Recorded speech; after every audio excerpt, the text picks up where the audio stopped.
Welcome to China in Context from the SOAS China Institute at the University of London. I'm Duncan Hewitt. China's huge parade to mark the 80th anniversary of the end of World War II in Asia earlier this month attracted much global attention, both for the array of new missiles, drones and other military technology on display, and also for the presence of not just Vladimir Putin, but also the North Korean leader Kim Jong-un. It was also a reminder that China has, since the first such parade 10 years ago, been increasingly focused on highlighting its own role in the Second World War. Previously, as the historian Rana Mitter has put it, China had been very much the forgotten ally of the Allied powers. For China, there are clear propaganda advantages in emphasising its role in the fight against fascism in that era.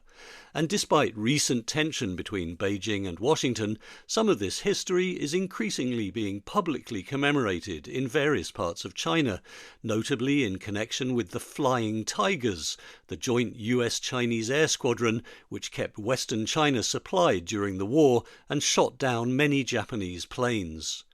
So what is the significance of these commemorations in the current climate? To discuss this, I'm very pleased to welcome Melinda Liu, who's been the China Bureau Chief of Newsweek magazine for some 3 decades and is currently also Vice President of the Beijing branch of the Royal Asiatic Society China and editor of its journal. Melinda, thank you so much for joining us. You have a very personal connection to the history of cooperation between China and the US in World War II, which we'll come to later. But from your point of view, what do you think were the main messages that the Chinese government wanted to send with this year's parade? I think they were operating on 2 levels in terms of the message. One being external, what do they want the world to be the takeaway? And then internal, what do they want the domestic audience to conclude?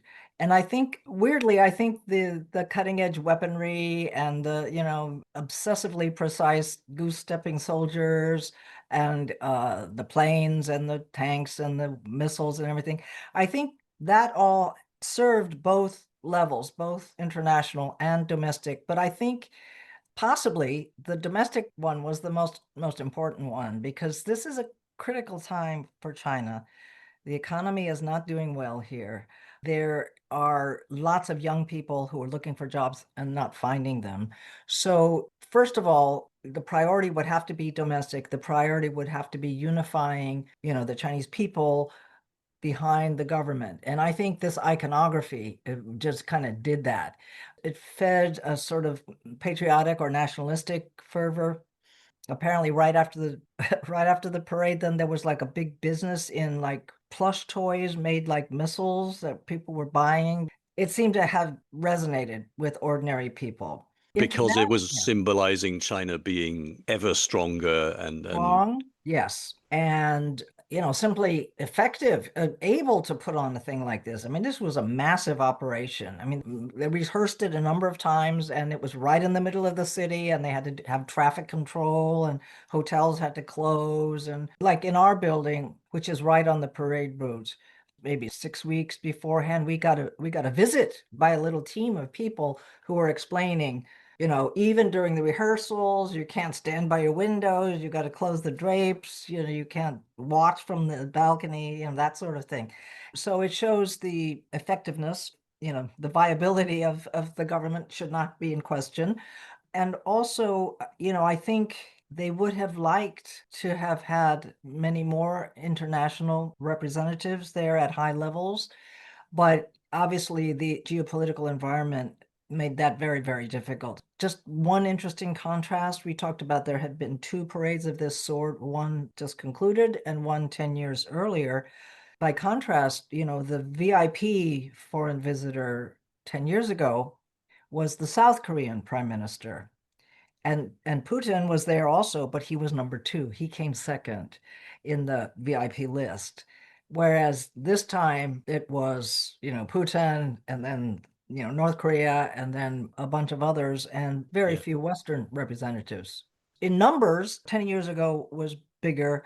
And in terms of like nations represented was more diverse. This was more a China-friendly crowd.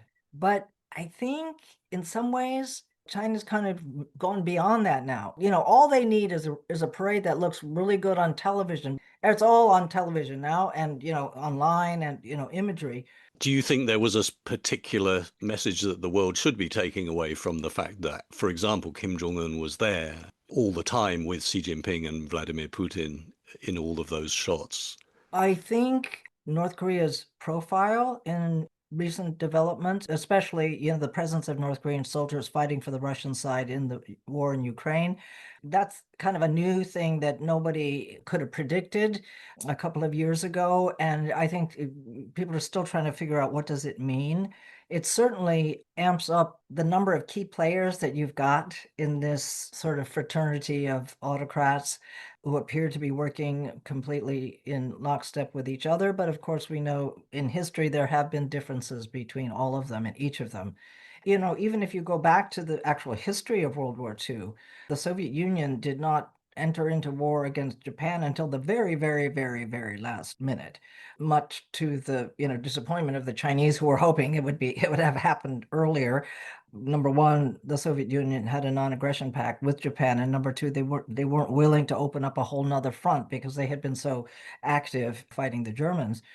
I don't think Chinese have forgotten that, but this year it was all smiles and a great show of unity, especially between Xi Jinping, Putin, and Kim Jong-un.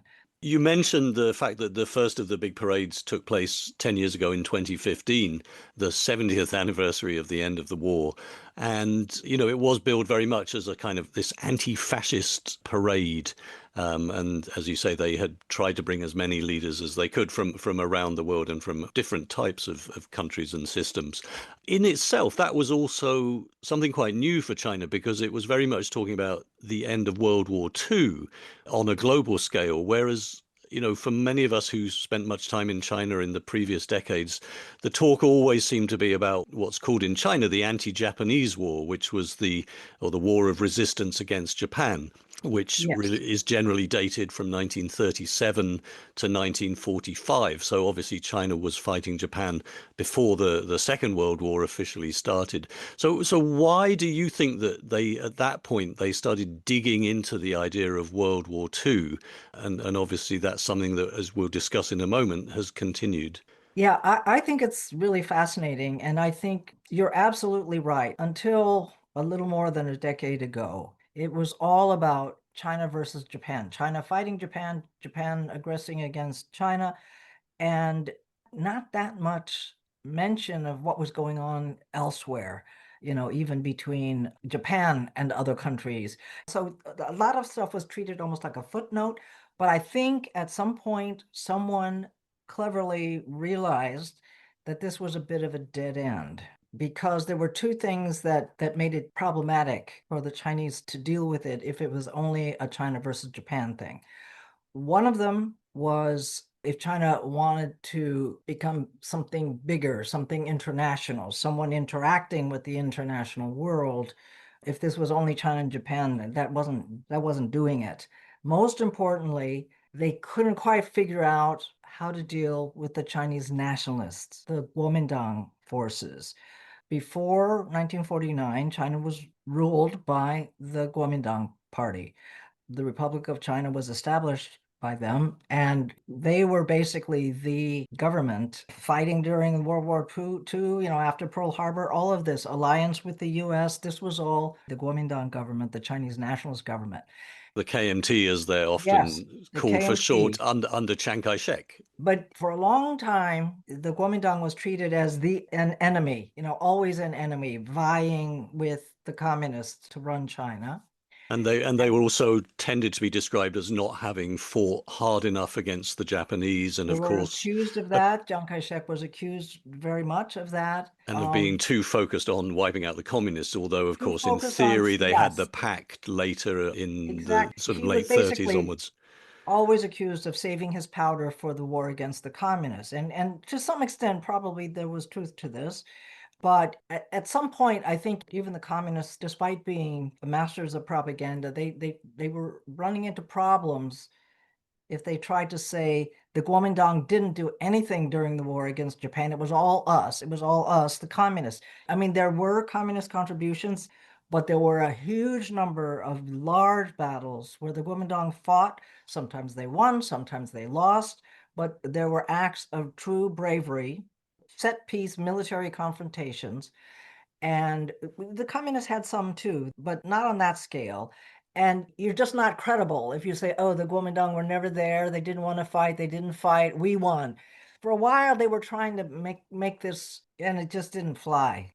Then a decade ago, it became clear that they had figured out a way to deal with that issue. And I actually think it was rather skillful. Basically, the communist regime in China was also trying to woo a certain element of the society in Taiwan who still had friendly feelings towards China and thought of China as their heritage. The Kuomintang, the KMT forces who had fled to Taiwan, a lot of those families had been brought up looking to China as their country. The first time I saw that some corner had been turned officially was maybe early 2015, getting ready for this big celebration commemorating the end of World War II. Several things happened. One of them was that if you were a KMT soldier, if you were a Chinese nationalist soldier and you had fought against the Japanese, until that moment, your contribution was not acknowledged. You weren't considered a military veteran, according to the eyes of the Chinese communist regime.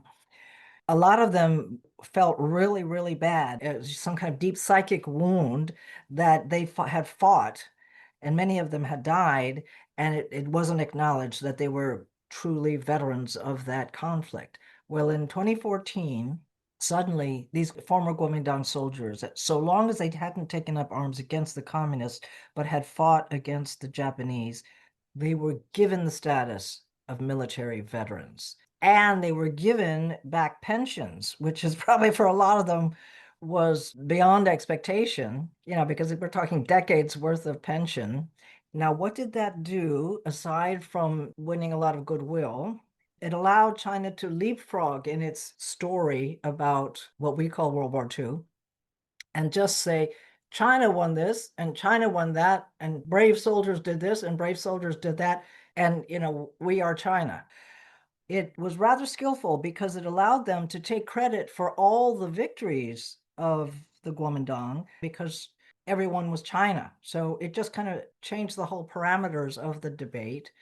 So for the past 10 years, what we've seen is a huge wave of normalization of the narrative about the war to basically say, okay, it's okay to talk about brave KMT soldiers as long as you don't, neglect the brave communist soldiers too. You mentioned that China also saw this whole issue as a way to try and interact more widely with the world in connection with its war record. So how did this then play into the sort of wider goals, you might say?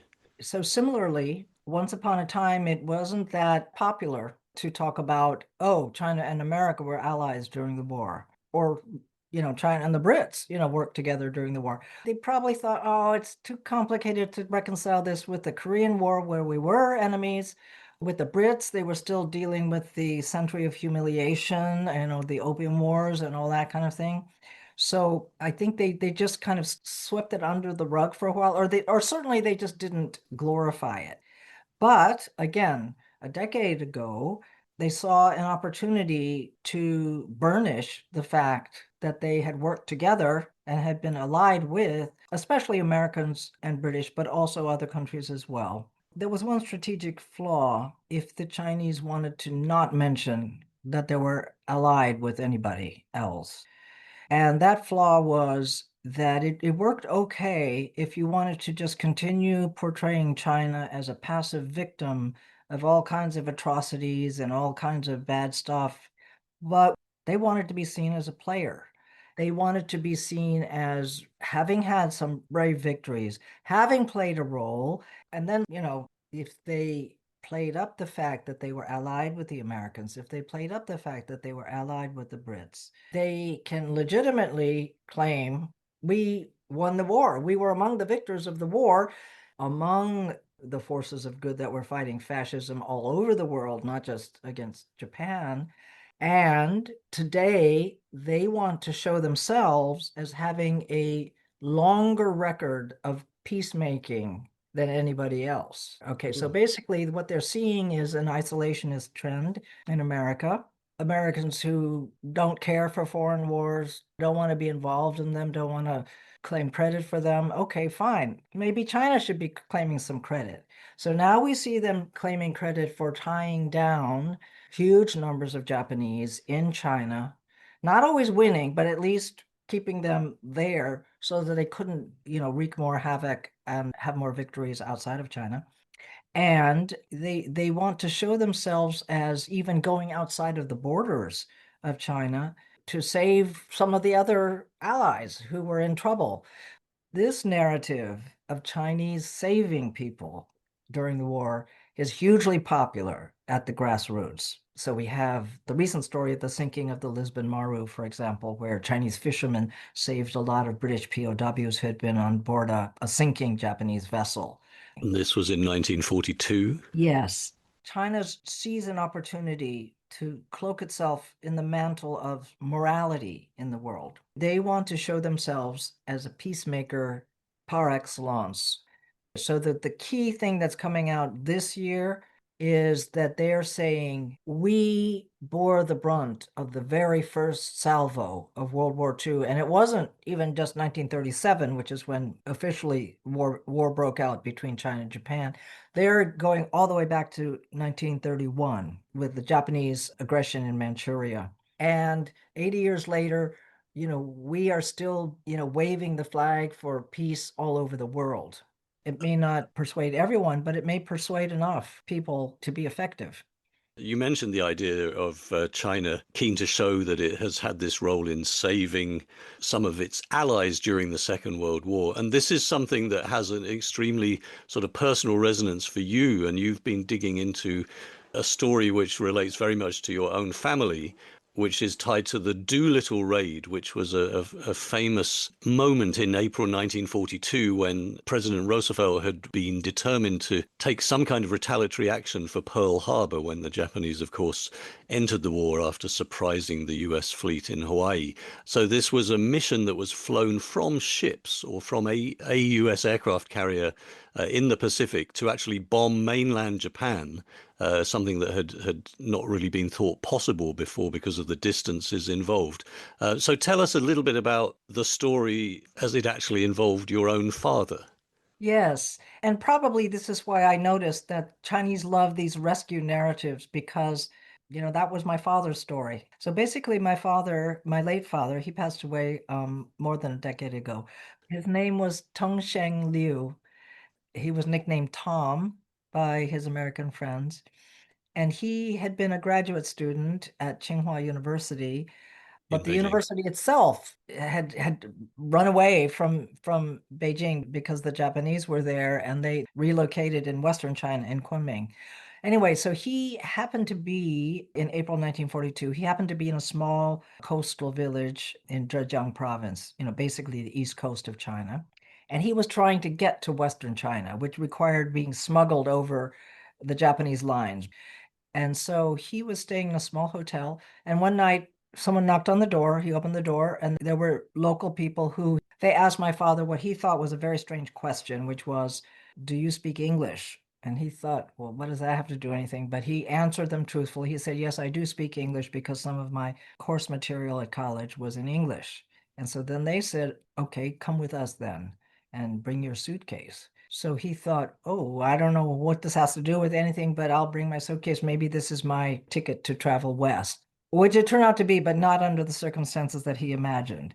They led him to a room. He was pushed into the room, and then there in front of him were five white men, disheveled, muddy, unshaven, suspicious, and unable to communicate with the Chinese who had found them. And he determined very quickly that they were Americans. So that immediately some of the tension level dropped significantly because people didn't even know. They thought maybe they were Japanese. I mean, some of these Chinese had never seen a foreigner before, so they didn't even know what a Japanese person looked like. Others did, but they had no idea, who these could have been. They fell out of the sky, basically. In this case, they were a crew of 5 who had actually managed to land their plane in a rice paddy. They were members of the Doolittle Raiders who So had they, just bombed yep. Tokyo and landed in China. And they were meant to land at Chinese airfields, but it all got They accelerated and the they were preparations weren't supposed to quite land in, ready. yes, they were supposed to land in, I think they were pinpointed 5 airfields near a city in western Zhejiang province called Quzhou, which was a logistic hub with rail connections and road connections. And most importantly, it was the easternmost logistics hub that was not under the control of the Japanese. Okay, so they were supposed to land there, but that plan went awry very, very quickly. Okay, so there were 16 aircraft of the Doolittle Raiders on the USS Hornet, an aircraft carrier, and that's how they got close enough to Japan. It was not known that this sort of bomber aircraft, the B-25, could take off from an aircraft carrier, but they trained to be able to take off on a very short runway, so they could. And that was the surprise. But they were sighted by a Japanese small boat before they were supposed to take off. They managed to sink that boat, but not before it sent out a message saying, hey, there's an aircraft carrier out here. So they knew their presence was known. What they knew is also Tokyo would not expect that they could do anything that far out, but they did have to make a critical decision, which is, does the whole mission have to be aborted and everyone go back? They weren't where they wanted to be when they took off. They were further away by like half a day. At that moment, it looked like if they were to take off, it seemed that the chances were that it would be a suicide mission because they would run out of fuel over the ocean, not over China. But the decision was made to take off immediately, so they did take off. And they dropped all their bombs and achieved that part of the mission. And then they faced this long flight towards China, which many believed they weren't going to make it all the way. One plane had lost so much fuel already due to a faulty carburetor, they weren't going to get anywhere close to China. So they just immediately headed towards the Soviet Union and landed in Vladivostok safely. The Russians detained them, but treated them well. And then towards the end of the war, mysteriously, they managed to escape into Iran. So that's a whole nother story that has its element of mystery and intrigue. But 15 of these planes all headed towards China, and they were seriously low on fuel. And many of them felt they were just not going to make it. But at the very last moment, there was a tailwind that blew them over land, but they were early. And so the Chinese airfields had not been told to prepare for them in time. So there were no beacons. It was nighttime. There were no lights at the airfields. So basically, most of them bailed out by parachute. A couple of them tried to land, and this crew number 2 that my father met, they actually managed to land. Miraculously, in the end, the vast majority of these airmen did survive due to the assistance that they were given That's by it. the Chinese That's people it. who found them on the ground. So your That's it. father was in a particularly unique situation. So did he Well, actually speak good English? to tell you the truth, I don't know actually how good it was because, by the time I knew him, he did speak good English, but it was Because you were probably living in the broken. US. Yeah, I was born in the US. I mean, it was probably broken English, but it also might have been that he could read and write it better than he could speak it. Whatever the case is, under these adverse and urgent emergency conditions, they managed to communicate. And just immediately, he knew that these were friends of China. He apparently had been aware that there had been bombings in Tokyo. So he said, well, these are the guys, and we've got to help them because the Japanese were looking for them. So he just helped them escape. They traveled by sedan chair, they traveled in little boats, they traveled in trucks, and they kept going west, and they did end up in this city called Chuzhou where they were supposed to land. And then they went on to another city called Hangyang, and then a lot of them were flown to Chongqing. So this story of rescues by ordinary people, it was just being repeated in various places over several provinces of China. Fishermen would find a guy who just walked out of the mountains somewhere, and then in some cases the Chinese were suspicious and they maybe tied up these Americans or whatever, but then as soon as it was discovered they were Americans, they were let go. treated well, given food, even though, most of the Chinese were very, very poor. It was wartime, but they would give a bowl of noodles, some eggs to them and help them at great risk to their own lives. And the magnitude of risk became very quickly obvious because after the raiders, most of them were successfully rescued and sent on to Chongqing. The Japanese had two very serious retaliatory military campaigns in the communities where the raiders had been helped.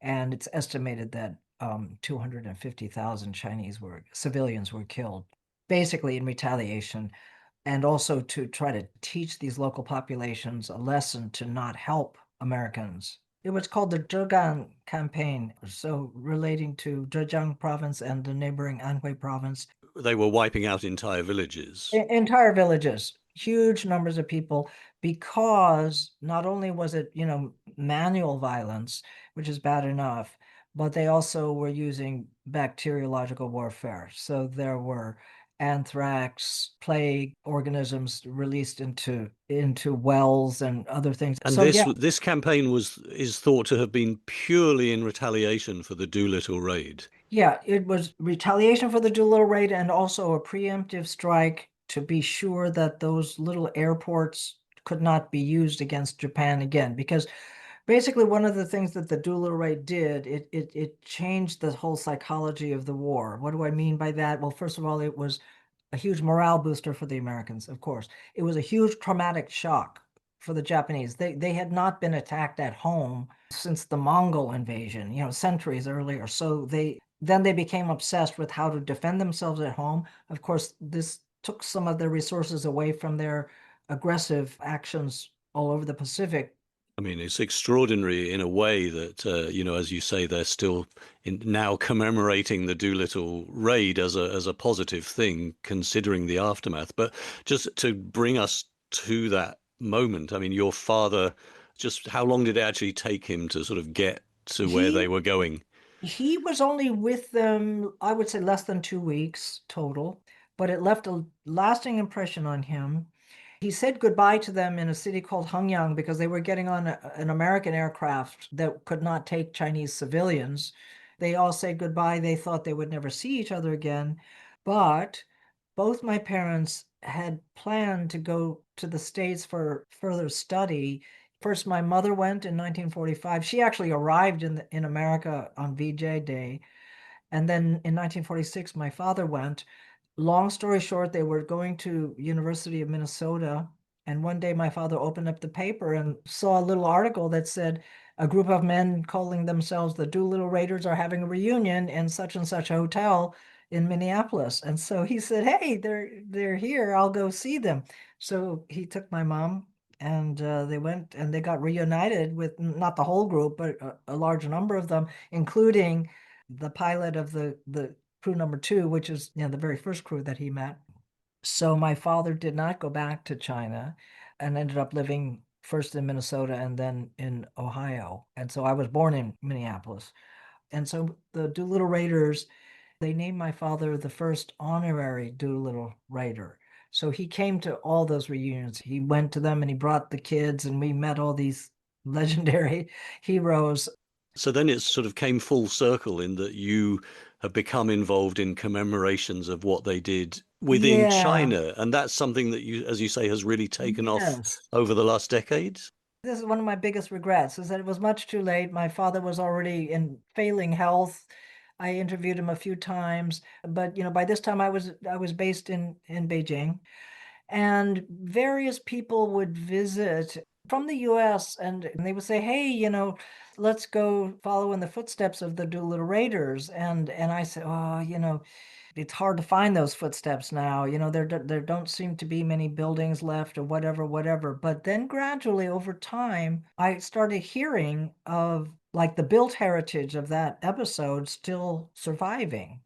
The first one that I heard about was an amazing story of of a former British missionary hospital. By 1942, it was run by a Chinese doctor. It was in Zhejiang province near the coast of a city called Linhai. And one of the Doolittle Raider crews, crew number 7, crash landed on a beach not that far away. long story short, the whole crew got there. Many of them were badly injured, but one of them, the most serious, was the pilot, a guy named Ted Lawson, whose leg had not only been injured, but it was already gangrenous by the time he got to the hospital. And so the Chinese doctor, by this time, another Doolittle Raider who was himself a doctor, a medical doctor, the Chinese doctor and this American doctor got together and said, okay, we don't have much medicine, we don't have much anything, but we've got to take off this leg, otherwise he's going to die. So they amputated Ted Lawson's leg, and miraculously, he survived. He wrote a memoir titled 30 Seconds Over Tokyo, and it was made into a film in the 40s, an Oscar-winning film, actually, a Hollywood film. But when I was based in China, I realized that the Chinese side of the story was very unknown Mm. and not well documented. But some of the people were still alive. Some of the built heritage was still there. This hospital, I learned, was still there. It had been closed down for a number of years, but it still belonged to a hospital group that started renovating it. And they spent a lot of money and they renovated it back to the way it looked like in 1942.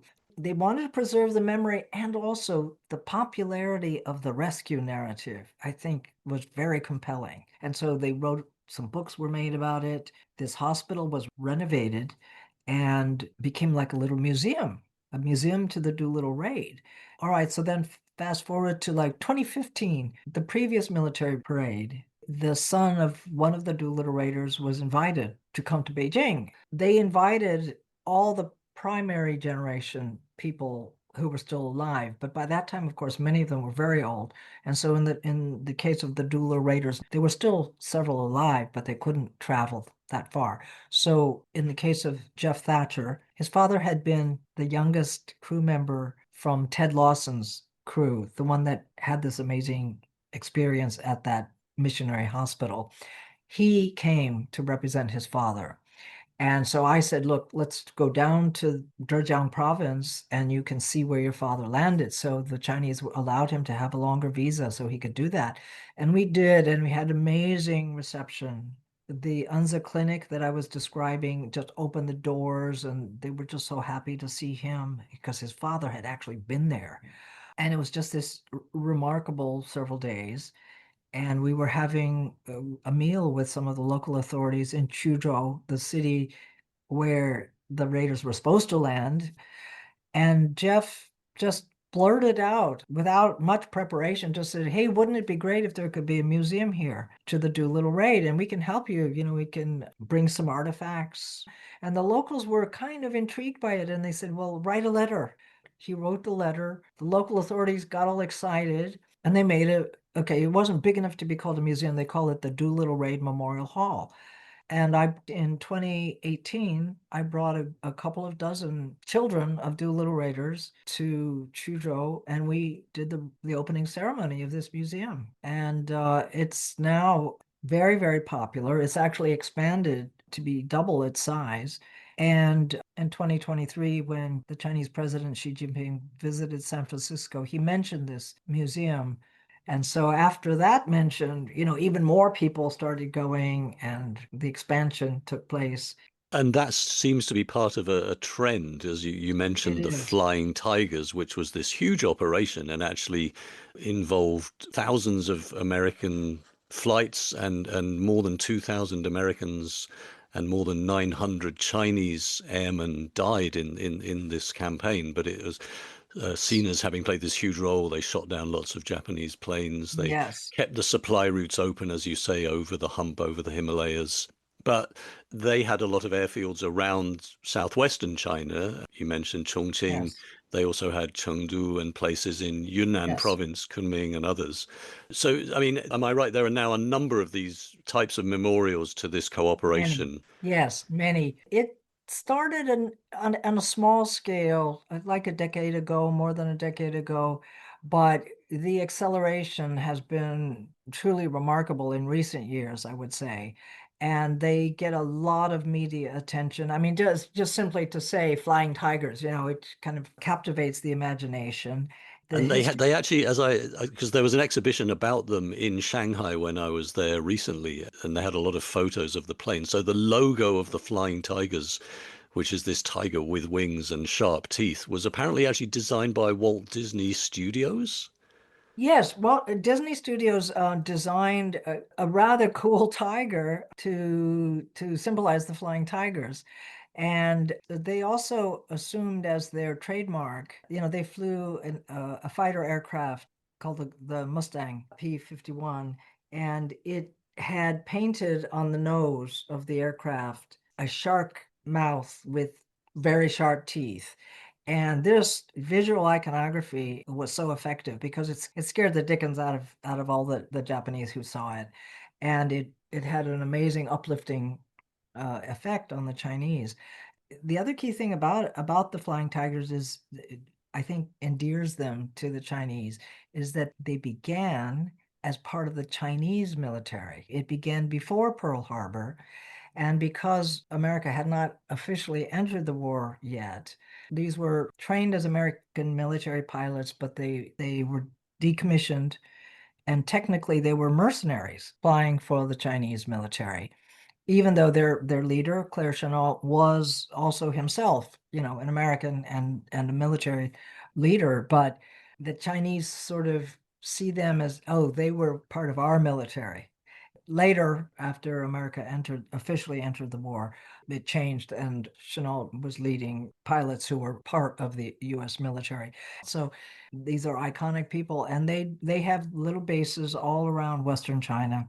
And some of them are marvelous museums. I went to one in Hunan province, Zhejiang, where also one of the Japanese surrender ceremonies took place. And they've got a control tower. They kept Chenault's office the way it looked, with his jacket, and they've really done a good job.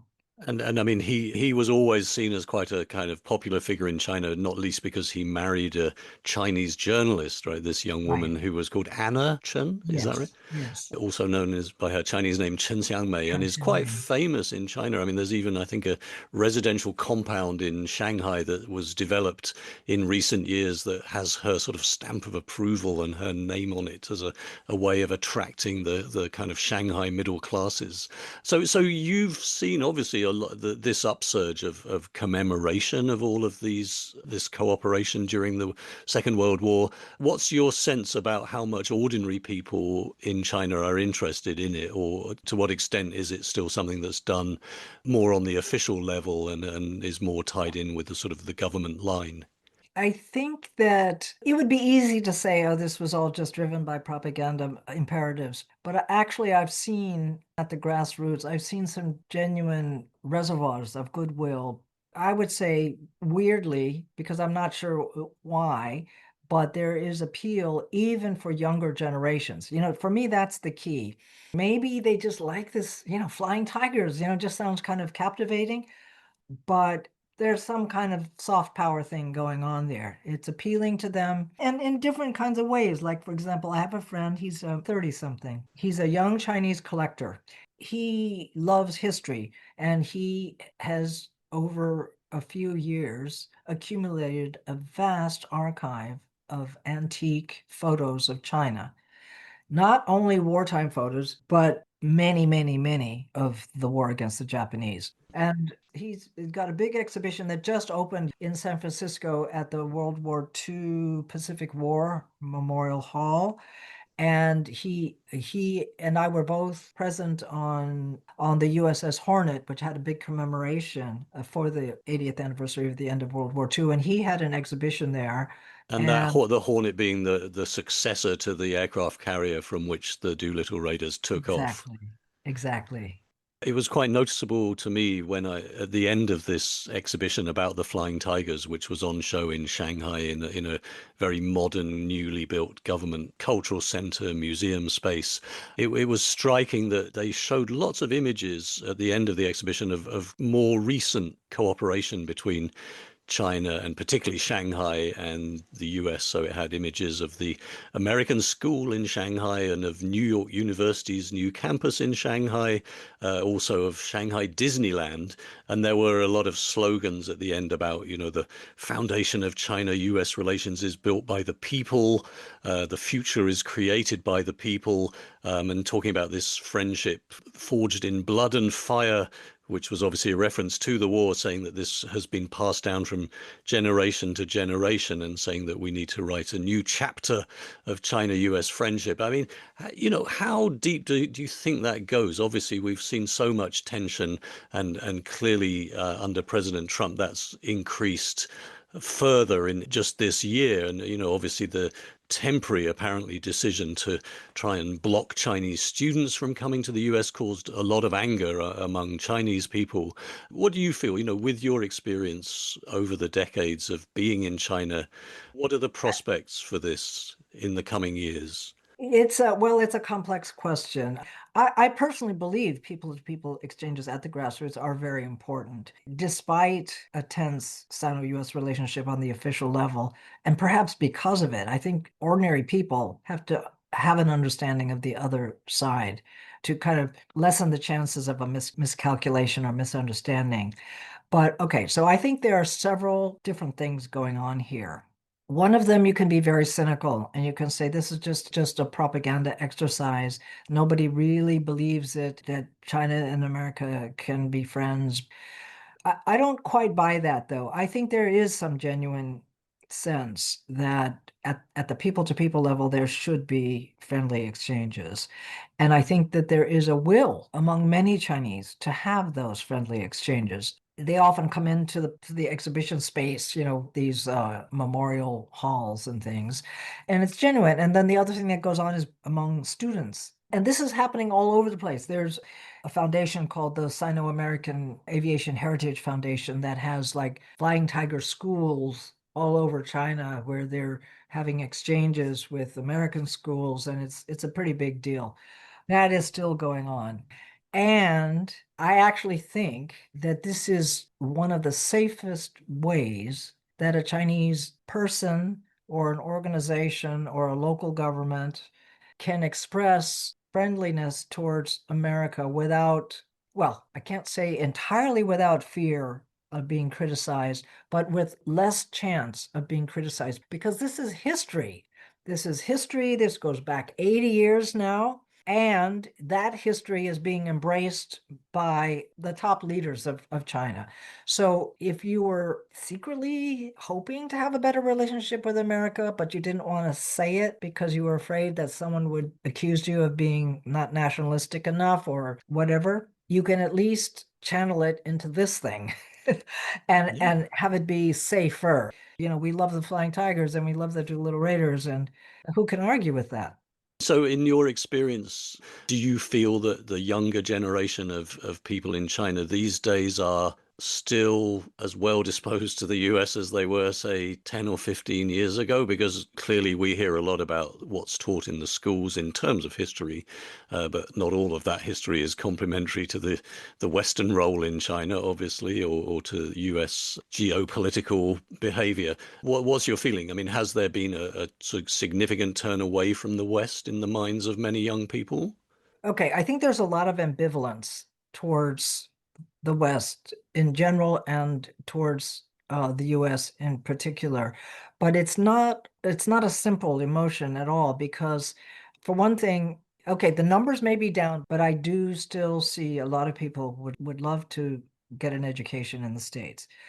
Once you have that education, I do also see some Chinese wanting to come back to China. They're a little bit afraid of the current tensions in the Sino-US relationship. And in some areas of study, you can have a much better lab situation. You can have much better graduate students, doing your research for you. You can just have a whole lot more support in China than you can in an American university. And less fear of being accused of being a spy.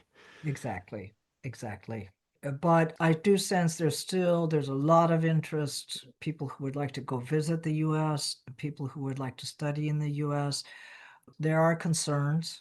I think there's still a certain mob mentality that's going on. On the internet, there's a lot of really bad stuff going on with trolling.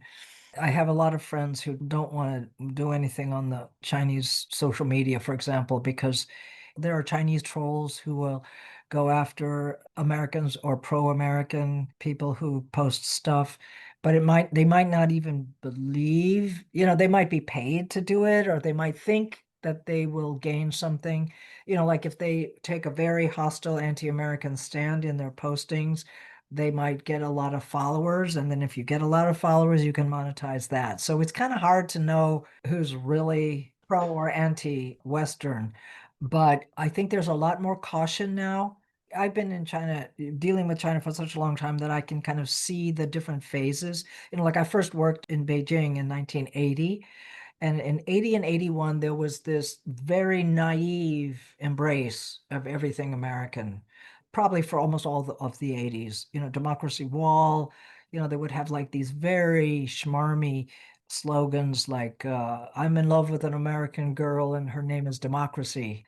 So we're no longer in that phase. Chinese are not that naive anymore. There are a lot of international experienced people who've traveled and actually know, the real lived Yeah. experience of being in the West. And so it's much more complex. But I think in general, ordinary people are pretty okay. If you're a young person and you don't have a job, you're not blaming America for that. And I don't see the Chinese government as encouraging people to blame America for that. At the moment, it's not going in that direction. Maybe because President Trump has made some very positive comments about his relationship with Xi Jinping sometimes. So, maybe there is this hope that there can be a better relationship as if some of these trade issues can be sorted out. But China is never simple and it's never transparent. So I would hesitate to make any kind of prediction, except that in general, I think the leadership thinks it can play a waiting game now.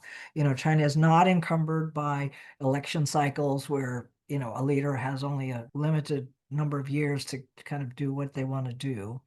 I think they think that the isolationist trend in America means that if China really wanted to kind of double down on this idea that, we are the globalizing force, we believe in the global community, and, we've been trying to make peace for a century.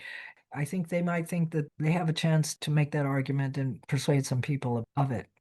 Melinda Liu, thank you so much for talking to us on China in Context. Thank you. Thanks, Duncan. Great to see you.